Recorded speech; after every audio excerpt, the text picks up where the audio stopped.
छुए हमर गाल है रे छोड़ा। हम करब बवाल तोर गलत नहीं दाल है रे छोड़ा। तोर जवानी लगे एरोप्लेन के,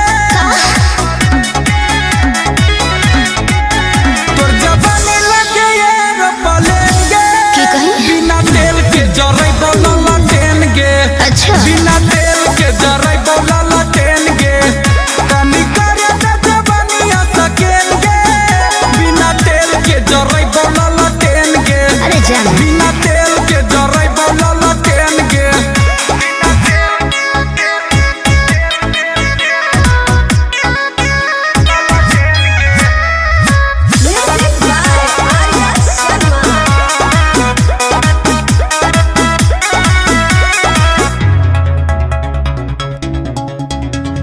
ज्यादा बहकमी तो पूछ दे बोलोल रे। बोलिया पे अपन छोड़ा करे कंट्रोल रे। दिल में देबे के तोर भेगे लवेज गे। तब काहे करो ही तो एते बड़ा हेज गे। तोरा देखला पहिलो है बरेन गे।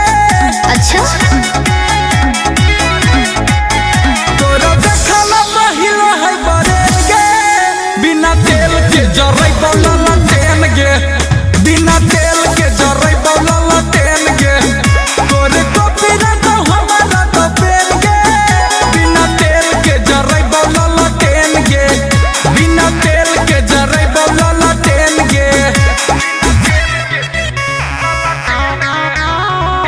दोस्तों आज मैं आपको भारत की सबसे बड़ी गेमिंग प्लेटफॉर्म विंजो के बारे में बताऊंगा, जहां पर आप डेली गेम्स जैसे लूडो, क्रिकेट, कॉल ब्रेक, पूल खेलकर जीत सकते हो बहुत सारा कैश प्राइज। इधर फ्री और पेड दोनों तरीके के गेम खेल सकते हो। क्रिकेट, फुटबॉल देखने वाले यहां पर अपनी फैंटेसी टीम बना के भी जीत सकते हैं और अपना सारा जीता हुआ कैश प्राइज इंस्टेंटली विड्रॉ कर सकते हो पेटीएम, यूपीआई एंड बैंक में। इधर विंजो स्टोर भी है जहाँ तुमको मिलेगा free fire diamonds discounted price पर और बिगेस्ट ब्रांड लाइक मिंत्रा, हॉटस्टार, डोमिनोज ईटीसी के डिस्काउंट कूपन शो। पैसा जीतो भी और पैसा बचाओ भी। और यहाँ पे रोज स्पिनर घुमाने पर आईफोन 13 जीत सकते हो। तो जाइए, लिंक डिस्क्रिप्शन में है, जाकर डाउनलोड करो विंजो ऐप और मेरे तरफ से 50 का बोनस।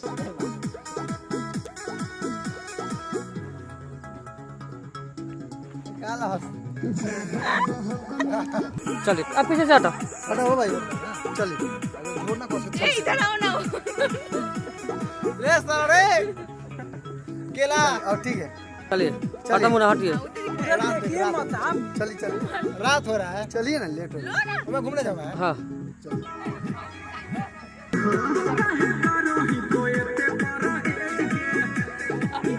अरे यार चल चल चल हाँ।